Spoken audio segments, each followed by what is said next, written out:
Hi friends, இன்றைக்கி நம்ம என்ன பார்க்க போகிறோம்னா சங்குப்பூ நம்ம வீட்டில் நிறையா பூத்துருக்கு. அதை வச்சு டீ போட்டு குடிக்க போகிறோம். வாங்க இப்போ நம்ம பறிப்போம்.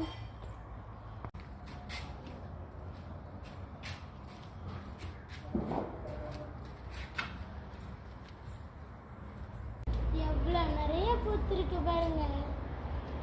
இவ்வளோ பூ வந்திருக்கு. பூவை கழுவிட்டு இந்த காம்பை கிள்ளி எடுத்துருங்க.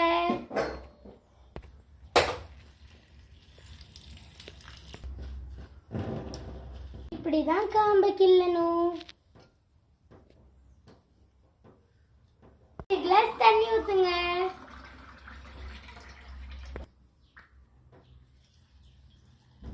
கொதிக்க வைக்கிறதுக்கு அடுப்புல வச்சாச்சு. சின்ன துண்டு இஞ்சி எடுத்து தட்டுங்க. எடுத்து அதுக்குள்ள தண்ணியிலே கொதிக்க போட்டுருங்க. தேவைக்கேற்ற அளவுக்கு சீனி போட்டுருங்க.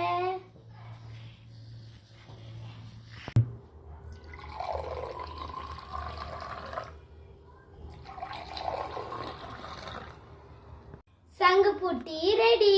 வாங்க இப்போ டேஸ்ட் பார்ப்போம். சூப்பரா இருக்கு.